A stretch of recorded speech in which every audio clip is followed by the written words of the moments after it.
Hello दोस्तों, आप सभी का बहुत बहुत स्वागत है आपके अपने यूट्यूब चैनल अनमोल एजुकेशन सेंटर पर। दोस्तों, मेरा नाम है विक्की और आप देख रहे हैं अनमोल एजुकेशन सेंटर यूट्यूब चैनल।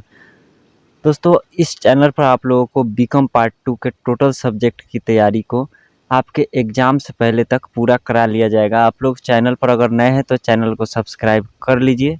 और दोस्तों, इस वीडियो में हम लोग क्लास को स्टार्ट करेंगे स्पेशलाइज अकाउंटिंग, जो कि आप लोग के ऑनर्स पेपर 4 होता है।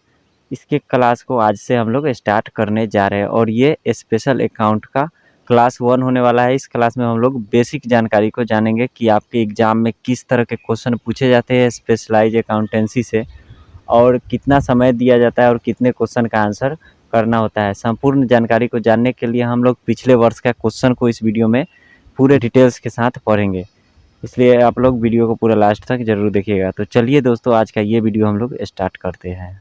तो दोस्तों, इस क्लास में हम आप लोगों को टीडीसी पार्ट 2 एग्जामिनेशन बीआरए-बीयू मुजफ्फरपुर के 2020 के क्वेश्चन पेपर को उठाए है स्पेशल अकाउंटिंग का, जो कि आपका ऑनर्स पेपर 4 है। तो यहाँ पर देखिए आप लोगों से 2020 के एग्जाम में किस तरह का क्वेश्चन पूछा गया है बीकॉम पार्ट 2 के ऑनर्स पेपर 4 में स्पेशलाइज अकाउंटिंग में। तो यहाँ पर सबसे पहले आप लोगों का टाइम 3 घंटे का दिया जाता है और अधिकतम अंक आप लोगों का 100 नंबर का क्वेश्चन पूछा जाता है। यहाँ पर निर्देश लिखा हुआ है, परीक्षार्थी यथासंभव अपने शब्दों में ही उत्तर दे। सभी प्रश्नों के मान बराबर है, किन्हीं 5 प्रश्नों के उत्तर दीजिए। तो यहाँ पर देखिएगा तो आप लोगों से टोटल 10 क्वेश्चन पूछे जाते हैं, जिसमें से आपका 5 थ्योरी का क्वेश्चन होता है और 5 प्रैक्टिकल का क्वेश्चन होता है। या तो इसमें से आप पाँचों का 5 प्रैक्टिकल बना सकते हैं, या फिर पाँचों का 5 थ्योरी लिख सकते हैं, या फिर 3 थ्योरी 3 प्रैक्टिकल करके भी आप लिख सकते हैं। नहीं तो जो भी आपको 5 याद होगा उसका आंसर आप लोगों को लिखना होगा। इन 10 क्वेश्चन में से कोई 5 ही आपको बनाना होता है। तो देख लीजिए किस तरह का क्वेश्चन पूछा जाता है एग्जाम में। क्वेश्चन नंबर 1 लिखा हुआ है, आय व्यय खाता क्या है, इसकी मुख्य विशेषताएं बताइए। क्वेश्चन नंबर 2 है, एकीकरण की परिभाषा दीजिए, इसके उद्देश्यों की विवेचना कीजिए। क्वेश्चन नंबर 3 है, एक कंपनी के समापन की विभिन्न पद्धतियों का संक्षिप्त विवेचन कीजिए। क्वेश्चन नंबर 4 है, बैंक के चिट्ठे का प्रारूप काल्पनिक अंकों के आधार पर दीजिए। क्वेश्चन नंबर 5 है, कंपनी के पुनर्निर्माण से आप क्या समझते हैं, यह कब आवश्यक हो जाता है। अब यहाँ से क्वेश्चन नंबर 6 से आप लोगों का प्रैक्टिकल का क्वेश्चन आ गया। यहाँ पर देखिए, रॉयल क्लब की निम्नलिखित सूचनाओं के आधार पर 31 मार्च 2019 के लिए ए में प्राप्ति और भुगतान खाता और बी में आय व्यय खाता बनाइए। यहाँ पर ए में आप लोग देखिएगा तो रिसिप्ट दिया हुआ है, एनुअल सब्सक्रिप्शन 1304 रुपये, लाइफ मेंबरशिप फ़ी 200 रुपये, इंट्रेंस फ़ी 992 रुपये, इंटरेस्ट ऑन इन्वेस्टमेंट 152 रुपया, मिसक्लिच रिसिप्ट 64 रुपये। हिंदी में देखिएगा तो प्राप्तियाँ में लिखा हुआ है, वार्षिक चंदा 1304, आजीवन सदस्यता शुल्क 200, प्रवेश शुल्क 992, विनियोग पर ब्याज 152 रुपये, विविध प्राप्ति 64 रुपये। पेमेंट में दिया हुआ है आपको जनरल एक्सपेंसेज 432 रुपये, सैलरी 440 रुपये, फर्नीचर 640 रुपये, रेंट एंड टैक्स आपको 448 रुपये, न्यूज़ पेपर्स 100 रुपये। हिंदी में दिया हुआ है भुगतान सामान्य व्यय 432 रुपये, वेतन 440 रुपये, फर्नीचर 640 रुपये, किराया और कर 448 रुपये, समाचार पत्र 100 रुपया। कैश बैलेंस दिया हुआ है 1 अप्रैल 2018 को 960 रुपये और 31 मार्च 2019 को 1612 रुपये है। एडजस्टमेंट करना है आपको, वार्षिक चंदा 200 रुपये बकाया है, सामान्य व्यय के 40 रुपये तथा सचिव का वेतन 140 रुपये अदत्त है। फर्नीचर पर 100 रुपये ह्रास लगाना है। तो इस तरह से आय व्यय खाता आपको बनाने के लिए बोला गया क्वेश्चन नंबर 6 में। क्वेश्चन नंबर 7 देखिए, यहाँ पर लिखा हुआ है, 31 मार्च 2019 को बैंक की पुस्तकें बंद करते समय ग्राहक के खाते में 2 लाख रुपए की असुरक्षित डेबिट बाकी थी। इसकी वित्तीय दशा संदिग्ध होने की सूचना प्राप्त हुई। वर्ष भर का उस दिन ब्याज 10,000 रुपये था। 18-19 के खातों में इस ब्याज का किस प्रकार लेखा किया जाएगा। 2018-19 की वर्ष में बैंक की कुल देनदारियों के बदले में 1 रुपये के लिए 95 पैसे मिले। 18-19 में आवश्यक खाते बनाइए।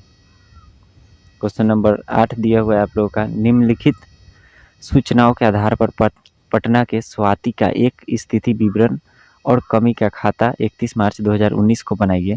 रहतिये में अनुमानित प्राप्त राशि 1332 रुपये और प्लांट एवं संयंत्र का अनुमानित प्राप्य मूल्य 564 रुपये। अंशों में विनियोग पर प्राप्त मूल्य 1000 रुपये। पुस्तकीय मूल्य अप्राप्त एवं संदिग्ध ऋणों पर प्राप्त राशि 1200 रुपये। 1 अप्रैल 2017 को ऋणी स्वाति ने अपना व्यापार 12,700 रुपये की पूंजी से प्रारंभ किया। उसके 2016-17 और 17-18 की वर्षों का लाभ 11,108 रुपये थे।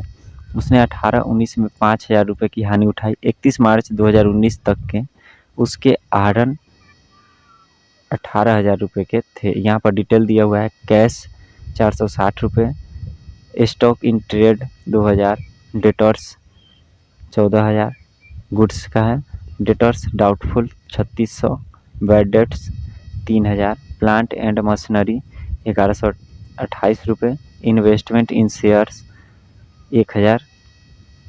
उसके बाद अनसिक्योर्ड क्रेडिटर्स इंक्लूडिंग 2000 रुपये फ्रॉम वाइफ 26,000 दिया हुआ है। सिक्योर्ड क्रेडिटर्स 5000, यहाँ पर दिया हुआ है। Secured creditors 5000। रक्षित लेनदारों द्वारा रखी जाने वाली प्रतिभूतियाँ 7000 का। किराया एवं करों के लिए पूर्वाधिकार लेनदार 380 रुपये। क्वेश्चन नंबर 9 में आपको दिया हुआ है एच लिमिटेड और इसकी सहायक एस लिमिटेड के निम्नलिखित चिट्ठों से जो कि 31/3/2019 को बनाया गया है, इसी तिथि का समेकित चिट्ठे बनाइए। जिस तारीख को सहायक कंपनी ने 80% अंश क्रय किए हैं उस तारीख को एस लिमिटेड में संचय 25,000 रुपये और लाभ 15,000 का था। यहाँ पर देखिएगा बैलेंस शीट दिया हुआ है 31 मार्च 2019 का। यहाँ पर लिखा हुआ इक्विटी एंड लायबिलिटीज में share holders fund share capital 5,000, H limited का 5 लाख और एस लिमिटेड का 1 लाख। रिजर्व एंड सरप्लस में रिजर्व 2 लाख एच लिमिटेड का, 75,000 एस लिमिटेड का। स्टेटमेंट ऑफ पीएल 1 लाख हो गया एच लिमिटेड और एस लिमिटेड का 25,000। करेंट लायबिलिटीज में ट्रेड पेबल हो गया आपको 1.5 लाख एच लिमिटेड का और 50,000 एस लिमिटेड का। इस तरह से टोटल लायबिलिटीज आपको हो गया 9,50,000 एच लिमिटेड का और एस लिमिटेड का 2,50,000। एसेस्ट में देखिएगा तो सन्ड्री एसेस्ट हो गया आपको 7,90,000 एच लिमिटेड का और 2,50,000 एस लिमिटेड का। उसके बाद शेयर इन एस लिमिटेड 800 रुपये एट 200 रुपये पर शेयर। 800 शेयर है 200 रुपये के हिसाब से 1,60,000 एच लिमिटेड के पास। 9,50,000 इधर भी हो गया बैलेंसिंग फिगर। क्वेश्चन नंबर 10 देखिएगा, आप लोगों से पूछा गया है जेड लिमिटेड की अधिकृत पूंजी 100 रुपये वाले 4,000 अंशों से विभक्त 4 लाख रुपये थी। ये सभी अंश निर्गमित किए गए थे और 70 रुपये प्रति अंश तक चुकता था। 31 मार्च 2019 में कंपनी ने निर्णय लिया कि 20 रुपये प्रति अंश से भुगतान कर दिया जाए और 100 रुपये के अंश को घटाकर 50 रुपये प्रति अंश पूर्ण चुकता कर दिया जाए और बकाया राशि को रद्द कर दिया जाए। लाभहानि विवरण में 1 लाख रुपये क्रेडिट शेष था। जर्नल पर प्रविष्टियाँ कीजिए और 31/3/2019 के चिट्ठे में अंश पूंजी को दर्शाइए। दोस्तों, इस तरह से आप लोगों के यूनिवर्सिटी के एग्ज़ाम में क्वेश्चन पूछा जाता है स्पेशल अकाउंटेंसी में। इस चैनल पर अब रेगुलर क्लास होगा आप लोगों को, उसमें हम लोग मोस्ट वीवीआई क्वेश्चन को ही सिर्फ करेंगे। जब तक आपका एग्ज़ाम स्टार्टिंग होगा तब तक आप लोगों का पूरा कोर्स कंप्लीट करा दिया जाएगा इस चैनल पर, इसलिए आप लोग इस चैनल को सब्सक्राइब कर लीजिएगा रेगुलर क्लास के लिए। तो वीडियो कैसी लगी कमेंट करके ज़रूर बताइएगा। मिलते हैं किसी नेक्स्ट क्लास में, तब तक के लिए जय हिंद।